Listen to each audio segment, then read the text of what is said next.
bisita.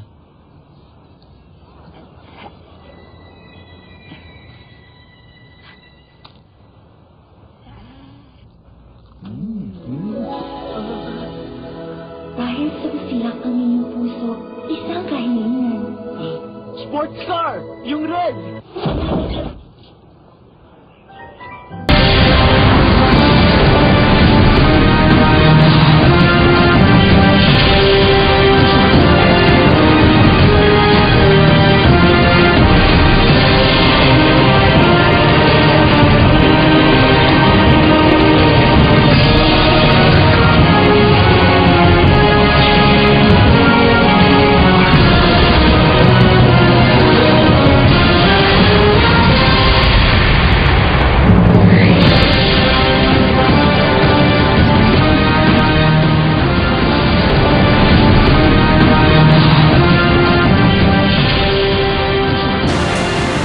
Magandang umaga bayan, narito tayo sa balitang swak na swak. Mga balita ukol sa buhay ng mga propeta sa Lumang Tipan. Dumako tayo kay Propeta Isaias. Si Isaias ang itinuturing na pinakadakilang propeta sa Lumang Tipan ng Biblia. Ang kanyang pangalan ay nangangahulugang Panginoon ay nagliligtas sa wikang Ebreo. Natanggap niya ang katungkulang humula mula sa Diyos sa loob ng templo sa Jerusalem sa pamamagitan ng isang pangitain.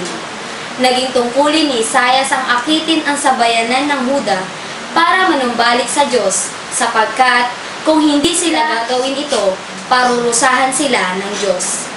Marami siyang naging hula hinggil sa Mesiyas na si Jesucristo. Ayon sa alamat, ipinapatay si Isaias ng haring si Manases. Dahil sa estilo ni Isaias bilang manunulat at maging dahil sa sariwang paglalarawan ng mga kaganapan, itinuturing siyang isang makatang henyo sa larangan ng panitikang pambiblia. Isa rin siyang tanyag na partikular na sa mga usapin at gawaing pambayan. Binubuo ang aklat ni Isaias ng mga sumusunod na mga bahagi. Ang mga hula sa Huda at Israel. Mga hula laban sa mga bansang hintil. Apokalipsi ni Isaias tungkol sa parusa ng Samaria at Jerusalem sa pagkubkob ng Assyria. Pagkakaligtas ng Israel sa Babylonia. Iniligtas ng lingkod ng Panginoon ng Israel. Nagbibigay ng babala ang unang hati ng aklat sa mga makasalanan ng Israel at Huda na parurusahan ng Diyos ang kanilang kawalan ng pananampalataya sa pamamagitan ng mga taga-Assyria. Bagamat ganito, tinatanaw rin ng aklat ang paghahari ng isang prinsipe ng kapayapaan. Sa ikalawang hati ng aklat, inilahad ang pinakadakila at pinakamahalagang kaganapan sa kapanahunan ni Isaias, ang paglusob ni Sennacherib noong 701 BC at kung paano pinatiling ligtas ng Diyos ang Israel. Sa huling hati ng libro, binigyan diin ni Isaias ang paghahari at pagiging maawain ng Diyos. Dito ipinahayag ni Isaias na pinatawad ng Diyos ang mga kasalanan ng Israel upang magkaroon ng wakas ang mga paghihirap ng mga mamamayan.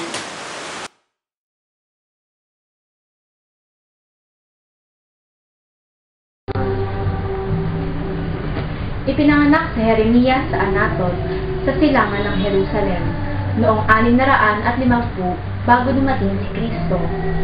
Anak siya ng paring si Helshas at kabilang sa lipi ni Benjamin. Sa pamamagitan ng kagalingan sa pagsasalita, bagaman nakatanggap ng mga banta ng paghuhusga at pagkapahamak, hinikayat niya ang kaniyang mga mamamayan para magsipagbago sa kanilang mga kaasalang pangmoralidad habang ipinapahayag ang kabutihan at kapangyarihan ng Diyos na kanyang Panginoon.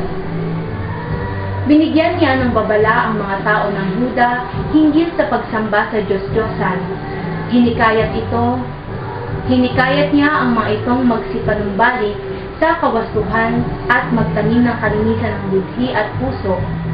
Bilang babala, sinabi ni Jeremias na kung hindi gagawin ito ng kanyang mga mamamayan, Sasapitin nila ang isang trahedya.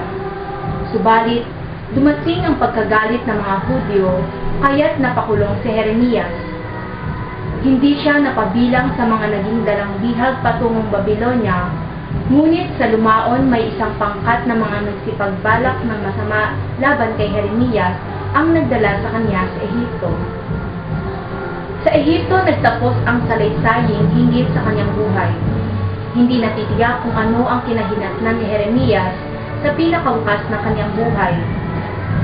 Noong panahon ng paghahari ni Haring Hoshas, sinikap niyang may tuwid ang mga gawain ng mga mamamayan at ituro kung paano ang tunay na paglilingkod sa Diyos. Lumakas at naragdagan ang impluwensya ni Jeremias pagkaraan ng kanyang kamatayan. Nangyari ito nang sinipi at pinagsasama ng kanyang kalihim na si Baruch, isang lalaking may malambot na kalooban at labis na pagmamahal sa kanyang mga kababayan. Hindi niya gustong magpahayag ng kahatulan sa kanyang mga kababayan, ngunit kinakailangan. Inihayag din niya sa pamamagitan ng librong ito ang kanyang mga pagsigaw.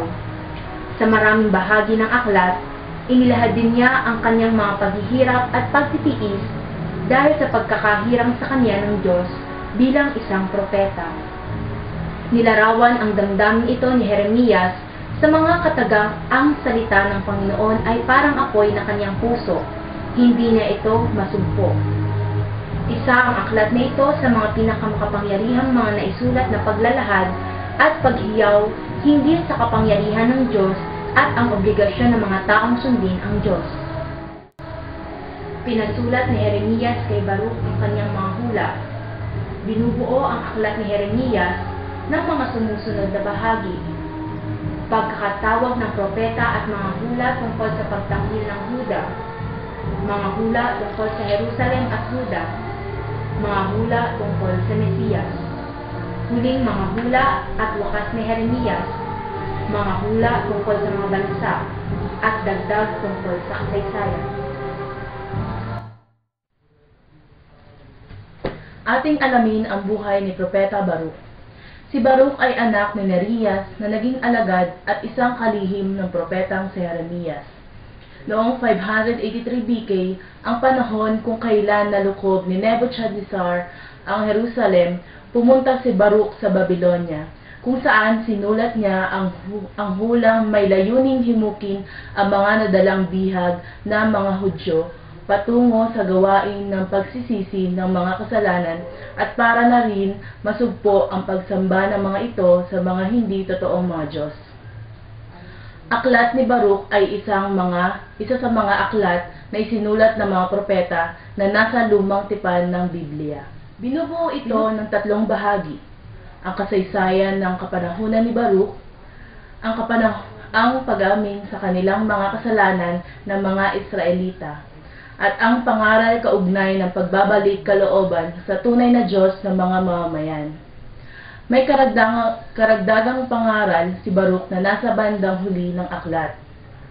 Ang tungkol sa kanyang hindi pagsang-ayon sa pagkakaroon ng mga Diyos-Diyosan.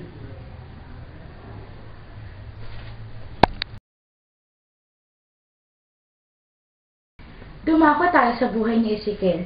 Si Ezekiel ay isang propeta na nabubuhay sa panahon ng pagkakadalang bihag sa Babylonia, bago at matapos bumagsak ang Jerusalem noong 586 BC.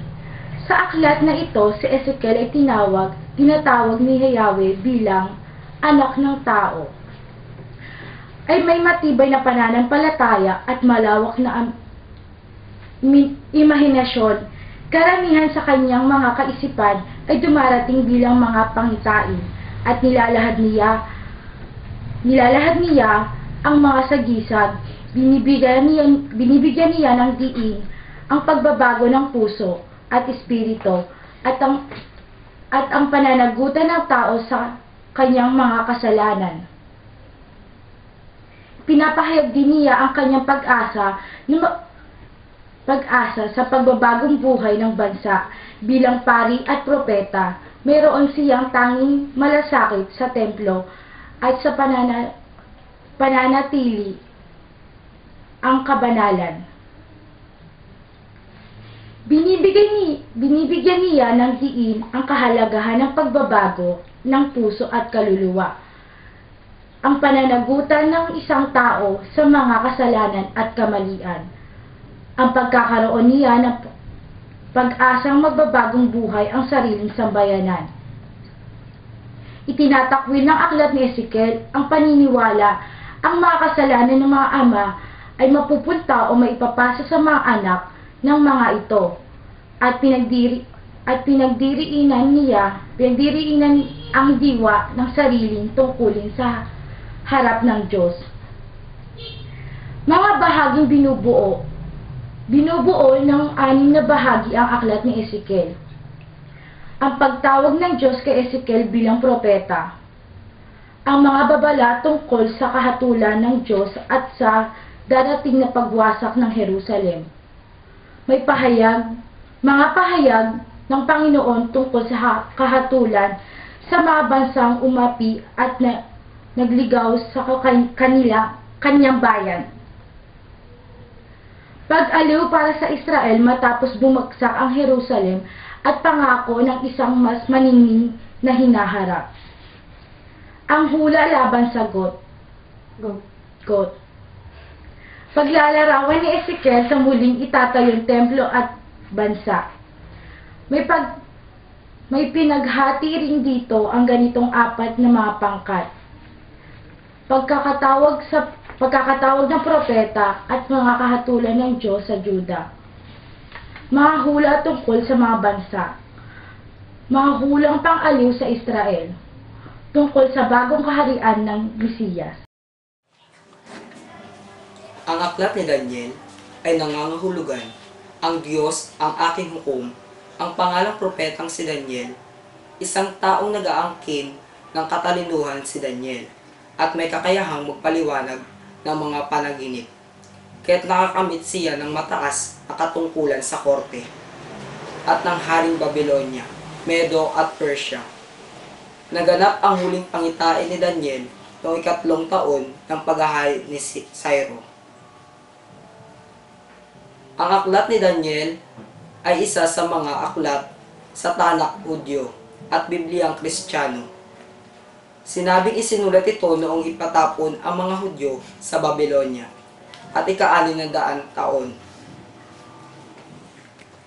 Naisatitik ang aklat ni Daniel noong panahon ng labis na kahirapan ng mga Hudyo, na dulot na pag-uusig at pagkakaaping na tamo nila mula kay Nebuchadnezzar, isang haring pagano mula sa Babylonia. Ginamitan nito ni Daniel ng mga salaysay at pag-uulat ng mga pangitain para sa palakasin ang kalooban at kababayang mga Israelita.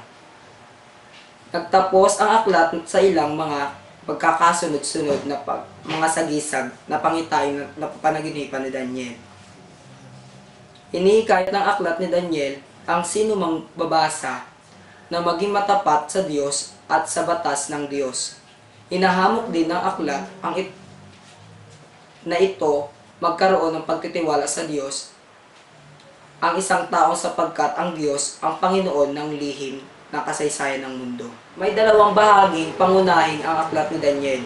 Naglalaman ang unang bahagi ng mga ulat hinggil kay Daniel at iba pang mga naging dalambihag sa Babylonia na may nagsisipagtagumpay sapagkat mayroon silang pananalig at pagtatalima sa Diyos. Nangyari ito noong panahon ng pamamayani ng mga imperyo ng Babylonia at Persia. Samantalang, ang pangitain ni Daniel ukol sa pagiging matagumpay ng mga Hudyo sa pagbagsak ng ilang mga imperyo. Magsisimula ang pagbagsak mula sa imperyo ng Babylonia at mananakop na pagano. Mahati ang aklat ni Daniel sa ganitong mga pangkat. Kasaysayan ni Daniel, pangbitain ng mga propeta, dagdag. Ang mga dagdag ay ang aklat ni Susana, awit ng 3 kabataan at si Bel at ang dragon.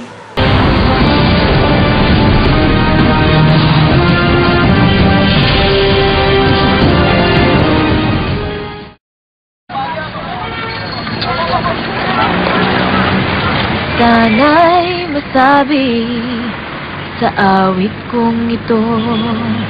Lahat ng ninanais nitong puso ko, sana saan man patungo sa buhay. May pag-ibig, may pag-asa, may saya at saysay. Sana sa bawat sandali matikman pa sarap ng pagsasama at simpleng ligaya.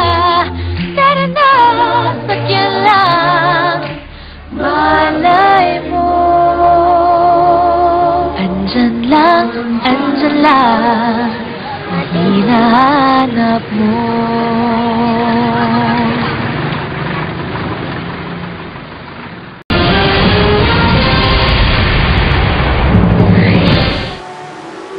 Dumako naman tayo sa buhay ni Propeta Hosea o Oseas. Si Oseas ay isang propetang nabanggit sa Lumang Tipan sa Biblia. Siya ang sumulat ng aklat ni Oseas, nangangahulugang tumutulong ang Panginoon ang kanyang pangalan. Siya ang kauna-unahang manunulat sa Biblia ang naglarawan sa ugnayan ng Diyos at ng mamamayan ng Israel bilang isang kasal, isang gawi ng pagsasagisag na nadala rin sa Bagong Tipan, katulad ng pagtutulad ng simbahan bilang isang pakakasalang babae ni Jesucristo. Si Oseas ay anak ni Beri. Nagbuhat siya sa Ephraim, sa hilaga ng kaharian ng Israel. Pinaniniwalaang isa siyang magsasaka, sapagkat ipinahihiwatig ng kanyang sariling mga pangungusap na nasa aklat ni Oseas. Naglahad siya ng mga hula noong panahon ni Jeroboam II. Sinasabing si Oseas ay propeta ng pag-ibig, samantalang santo naman ang pag-ibig ni San Juan. Nangaral si Oseas sa kaharian ng mga Israelita sa kapanahunan ng kaguluhan doon, bago pa bumagsak ang Samaria noong 721 bago pinanganak si Kristo. Siya ang kasunod ng propetang si Amos, ngunit mas nakababatang kasabayan ni Amos si Oseas. Nagkaroon siya ng labis na pagkabahala sa ginagawang pagsamba ng mga mamamayan sa mga Diyos-Diyosan na inihambing niya sa sariling karanasan at kaguluhan ng buhay, partikular na ang pagkakaroon ng kaugnayan kay Gomer. Si Gomer ay kanyang dating asawa bilang isang patotot, isang babaeng nagtaksil kay Oseas.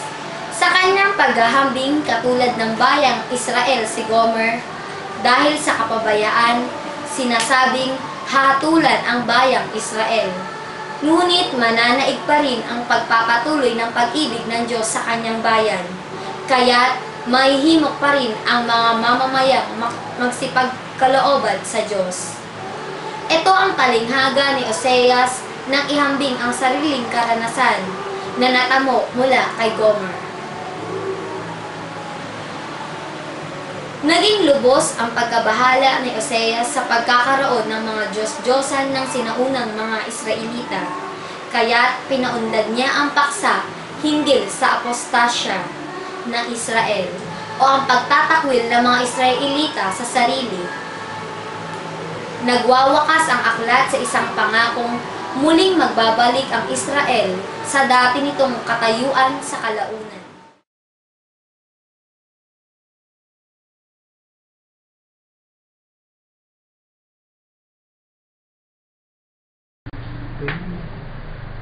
Dumako naman tayo kay Propeta Joel. Walang nababanggit sa Biblia tungkol kay Joel, maliban na lamang sa pangalan ng kanyang magulang na si Petuel. Ngunit pinaniniwalaang tagakaharian siya ng Huda na nasa timog, sapagkat madalas niyang banggitin ang mga pangalan ng puok ni Jerusalem, Sion, maging ang templo at mga pari.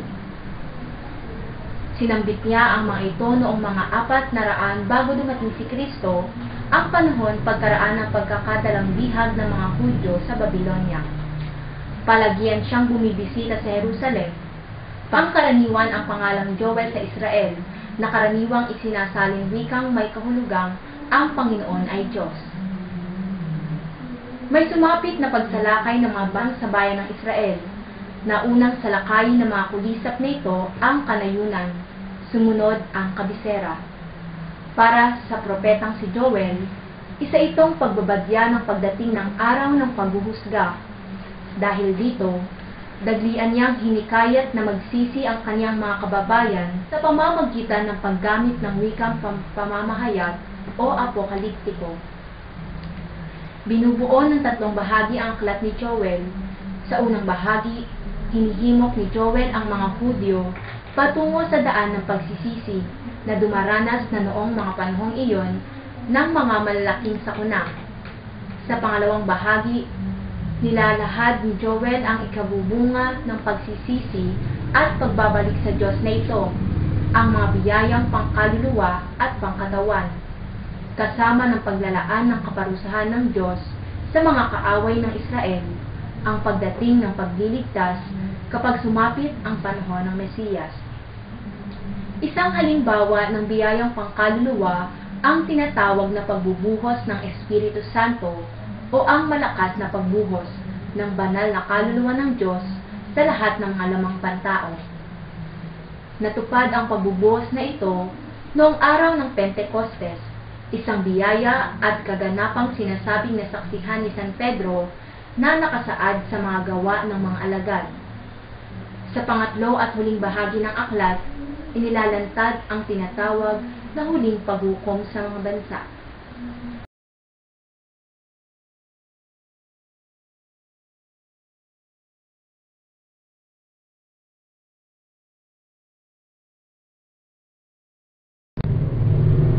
Dumako tayo kay Propeta Amos. Nagmula si Amos sa isang nayo ng Juda. Namumuhay siya bilang isang pastol sa Tekwa, mga 8 kilometro mula sa Belen. Bagaman gayon, sa kaharian siya ng Israel nangaral.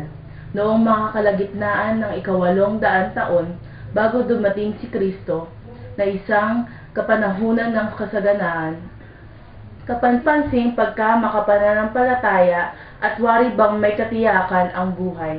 Ingid sa mga kainamang ito, napuna ni Amos na tanging mga mayayaman lamang ang namumuhay ng masagana, sapagkat namamayani ang kawalang katarungan at pang-aapi sa mga mahihirap. Ang kalayawan ng mga maharlikang nasa palasyo, ang paglabag, pandarayan ng mga mangangalakal. Si Amos ang nakapagmasid sa pagkakaroon ng kawalan ng taus-pusong pagsasagawa ng tuntuning pananampalataya at hindi tunay na pagkakaroon ng katiyakan.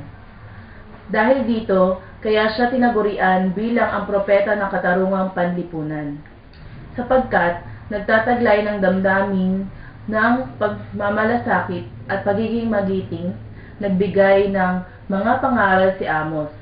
Sinabi niya sa mga Israelitang parurusahan ng Diyos ang bansa. Binanggit niyang dapat na pairalin ang katarungan, katulad ng sa pagdaloy ng isang ilog na makapagdurulot ng paghabag mula sa Diyos. May 3 pangkat ang aklat o mga hula ng propetang si Amos. Una, ang parusa ng Diyos sa Juda at Israel at sa mga karatig bansa. Ikalawa, ang babala para sa Israel. At ang ikatlo, ang pagtatapos ng kaharian ng Israel at ang hinggil sa sasapit ng kaharian ng manunubos. Saliksikin naman natin ang buhay ni Propeta Obadiah, natatanging manunulat na umakda sa pinakamaiksing aklat Edom, nananaig at pagkakatagumpay ng mga taga-Juda ang pagkatalo ng lahat ng bansang kaaway ng Israel at maging ang kasapi. Tungkol sa kaparasahan darating sa Edom, ang isa sa mga hula ni Abadias, isang kaharian sa timog ng dagat na patay, ang Edom, na napadanas ng mga kasamaan sa mga mamayang taga-Juda. Matagal ng kalaban ng Juda ang Edom, kaya't kinagalak ng huli ang pagkabagsak ng Jerusalem Naganap ito ng lusubin ng mga taga-Kalbeyo, ang Juda noong 587 BK. Kabilang pa sa mga hula ng propetang si Abadiya, ang pananaig at pagtatagumpay ng mga taga-Juda, ang pagkatalo ng lahat ng bansang kaaway ng Israel, at maging ang pagkasapi, kaligtasan ng daigdig, na magbumula sa bundok ng Sion. Tiyak ni Abadiyas sa mga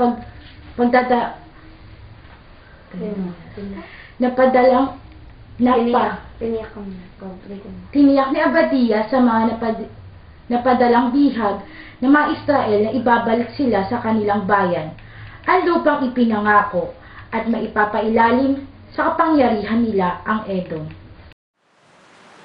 Dumako naman tayo kay Propeta Jonas. Si Propeta Jonas, isang anak ni Amateya. Si Jonas ay taga Gat-Jefer, na namuhay siya noong panahon ng pamumuno ni Jeroboam II, ang hari noon ng Israel. Pinaniniwala ang isinulat ng aklat, pagkalipas ng pagkakadalang bihag ng mga Hudyong sa Babylonia, noong mga ika-6 taon bago dumating si Kristo. Subalit may mga nagsasabing namuhay at nangaral din si Jonas noong mga may 200 taon pas sa nakararaan mula sa petsyang nabanggit. Sabi ng iba, ang aklat ni Jonas kung iahambing sa ibang mga aklat na isinulat ng mga propeta ng Biblia, sapagkat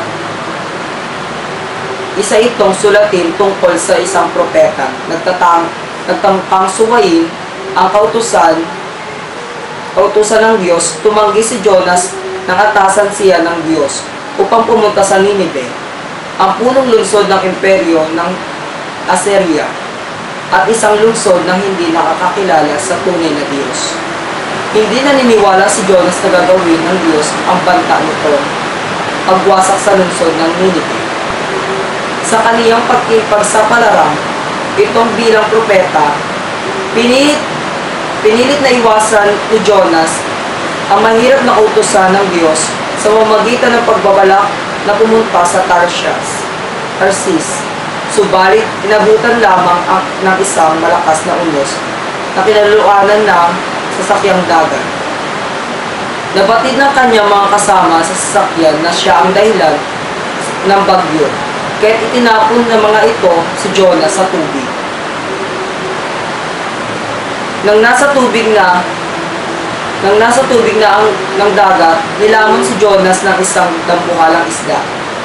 Makaraan ng 77 oras, iniluwa rin siya ng isda. Pagkaraan ng kaganapan, ito ay tumuloy si Jonas sa Ninive, at may pagbabalantulot niyang sinunod ang utos ng kaniyang Diyos.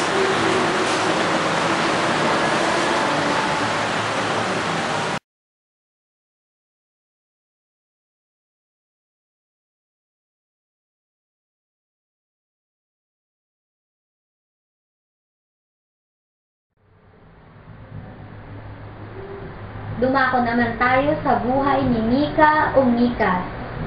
Si Propetang Mikas o Mika ay nanggaling sa Moraste o Moriset na nasa nayon ng Huda sa buok ng Hebron. Namuhay siya noong 8 taong bago nabuhay si Kristo. May ibig sabihin, sino ang katulad ng Panginoon ang kanyang pangalan. Hindi siya ang Mikas na anak ni Yemla o Mikaiya, lalaking anak ni Emla, at nabuhay noong panahon ni Josaphat ng Huda at ni Akab ng Israel.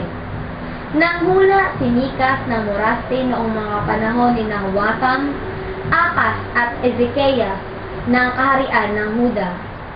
Katulad ng kaalinsabay at kapanahon niyang si Isaias, binatikos niya ang kasamaan ng mga mamamayan at mga bulaan o hindi tunay ng mga propeta. Hindi niya ang bayang pagsisilangan ng tinatawag na Mesiyas. Katulad ng hula ng propetang si Amos, naniwala si Mikas na malapit na ang pagsapit ng pambansang kapahamakang daranasin ng kanilang bansa. Magkakaroon ng kaparusahan mula sa Diyos ng mga tao dahil sa kanilang kawalan ng katarungan. Subalit, magtataglay ng mas malinaw at mas mapupunang pag-asa para sa mga maralita. Bagaman tinuligsa ni Mikas ang pagkukunwari at katalimpandasan ng mamamayan ng Jerusalem at Samaria, hinulaan niya ang darating na dakila at maluwalhating hinaharap ng bayang Israel, kasama ang pagbabalik ng isang makadabig ng kaharian. Kapuna-puna sa aklat ni Mikas ang mga bahaging ito, ang may paglalarawan sa isang kapayapaang pandaigdig na nasa ilalim ng paghahari ng Diyos. Ang isang hula hinggil sa isang dakilang haring magmumula sa angkan ni David, isang haring maghahatid ng kapayapaan sa bansa. Mabubuhat ang mamumunong Mesiyas mula sa Belen. Nahati sa 3 bahagi ang aklat ni Mikas. Ang una, ang babala sa Samaria at Huda dahil sa kasalanan ng mga ito. Ang pangalawa, ang pagdumog ng mga bayan sa Jerusalem sa sasapit na hinaharap. Ang pangatlo, ang pagsumbat sa Jerusalem dahil sa pagkakaroon nito ng mga Diyos-Diyosan. Yun lamang po tungkol kay Mikas.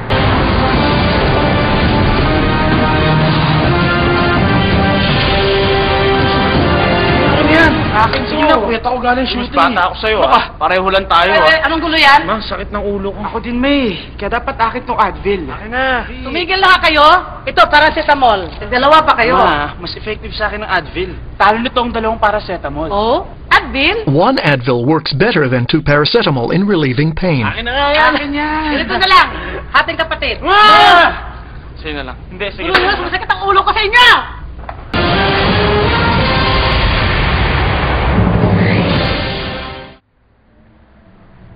Ating alamin ang buhay ni Nahum. Walang sapat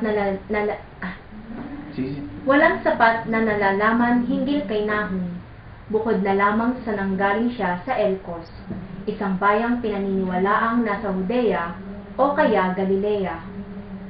Namuhay ang propetang ito noong panahon ng pagkawasak ng Tebas o Noamon noong mga 663 bago dumating si Kristo. Isinulat ito ni Nahum sa isang mabilis na pamamaraan na nagbubunyag ng kanyang mahigpit na damdamin at dakilang damdamin sa kapangyarihan ng Diyos. Nilalarawan bilang isang tula ng pagdiriwang ang aklat ni Nahum, sapagkat tinatalakay nito ang pagbagsak ng Ninive na siyang punong lungsod ng Assyria. Matagal na kalaban ng Israel ang Ninive. Isang pagkakaroon ng katuparan ng paghahatol ng Diyos ang pagkagapi ng Ninive na isang malupit at mapagmataas na bansa. Nangyari ito noong magwawakas na ang 7 taon bago isilang si Kristo. Tinalakay ang pangyayaring ito sa pamamagitan ng 3 tula. Sino ba si Propeta Habakuk? Tinatayang isinulat ni Habakuk ang kanyang aklat noong mga panahon ng malapit na ang pagtatapos ng ika-6 o ika-7 daang taon bago dumating si Kristo, kung kailan nasakop ng mga Kaldeo, mga Babylonia, ang Assyria at pinagbabantaan ding sakupin ang Juda. Partikular na sinasabing bumigkis ng mga hula si Habakuk noong mga 608 BK, ang panahon bago mamatay si Hosea. Tinatalakay ng aklat ng ang matandang suliranin hinggil sa paggawad ng katarungan ng Diyos na nakapaloob sa patanong na katagang, bakit ka nananahimik gayon nalilipol nila ang mga taong mas matuwid kaysa kanila? Nagsisimula ang aklat ni Habakuk nang may isang katanungang may pagkakatulad ng mga damdamin na kalahad sa aklat ng mga salmo, partikular na ang mga nasa Salmo 6 at Salmo 10. Ganito ang mga pananalita ni Habakuk. Yahweh, Hanggang kailan ako daraing sa iyo at di mo diringgin? Hanggang kailan mo babayaang mamayani ang karahasan? Naririto ang isa pang anyo ng pangungusap na patanong. Hanggang kailan ako magmamakaawa, O Panginoon, at di ka may kinig, dadaing sa iyo laban sa pandadahas, at di ka maliligtas? Matatagpuan sa huling bahagi ng aklat ni Habakuk ang isang huli ni Habakuk kaugnay na kapahamakang sasapit sa mga gumagawa ng kamalian. Nasa wakas ng aklat ang isang awiting paukol sa Diyos na nagmamahal, makatarungan, at maawain sa pagdakilan sa Diyos na ito at sa pamamahayag ng walang maliw na pagtitiwala.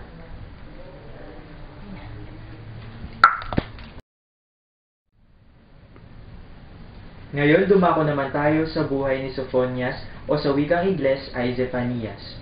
Nagsimulang maglingkod bilang isang propeta ng Diyos si Sophonias noong mga 640 hanggang 609 bago dumating si Kristo, mga huling panahon na 700 taon, sa kapanahuan ni Hosias. Naganap ito mga 10 taon bago maganap ang pagbabagong ginawa ni Haring Hosias na may kaugnayan sa pananampalataya noong 621 bago dumating si Kristo. Kaalinsabay ni Sophonias ang iba pang mga propetang sina Jeremias at Nahum. Nilalarawan din si Sophonias bilang isang taong may malalim na kaantigang pangbunhi. May diin niyang ibinunyag sa kanyang aklat at mga gawain ang tunay at pinakapayak na anyo ng kasalanan. Isa itong paglabag sa kaluwalhatian ng nabubuhay na Diyos. Tinalakay ni Sophonias sa kanyang aklat na ito ang tungkol sa dakilang araw ng Panginoon, ang mga bantang kaparusahan ng Diyos para sa mundo, sa mga taong hentil at sa mismong Jerusalem at Huda. Sinasabing wawasakin ang Huda dahil sa pagsamba ng mga mamamayan nito sa mga Diyos-Diyosan. Gagawaran din ng parusa ng Diyos ang iba pang mga bansa. Binabanggit din niya sa bandang huli ng aklat ang pagbabalik loob sa Diyos ng mga hentil at mga paglilinis at pangaral para sa Israel. Magbabalik ang Israel sa Diyos balang araw at pamumuhayan ng mga mamamayang matuwid at may kababaan ng loob. Pangkaraniwan ang mga paksang ito sa lahat ng mga akda ng mga propeta. Dumako naman tayo kay propeta Hageo o Hagay.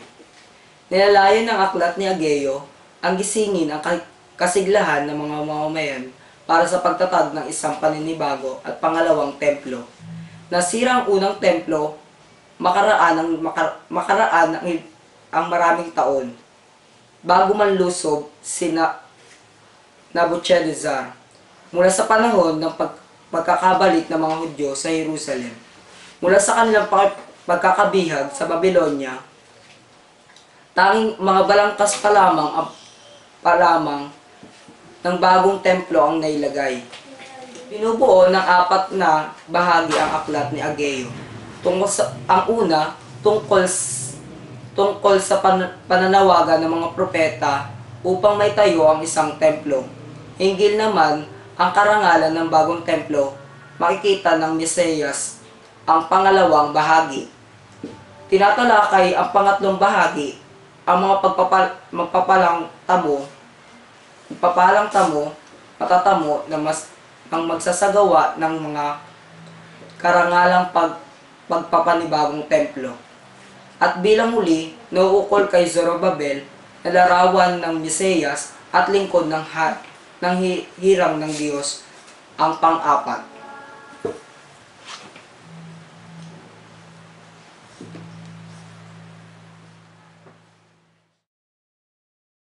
Ako tayo sa buhay naman ng isang propetang si Zacarias o kilala rin sa tawag na Sicarias.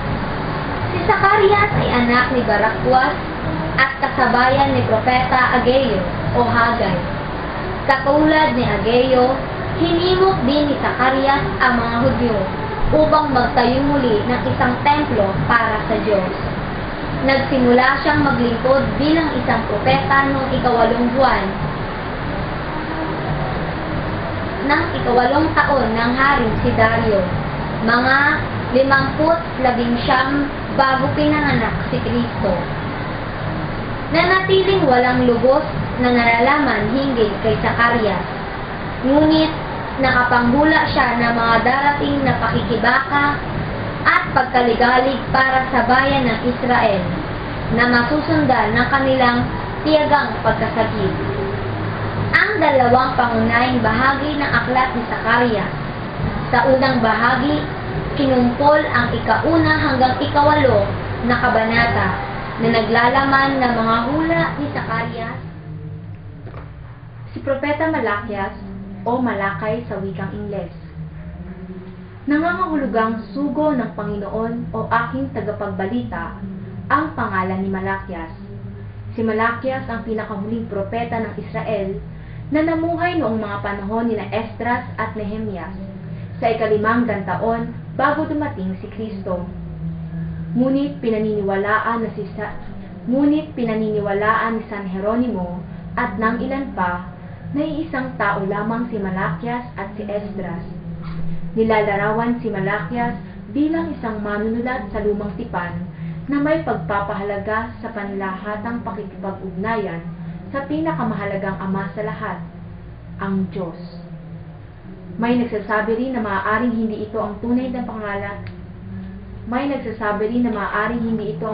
pangalan ng may akda ng aklat na ito.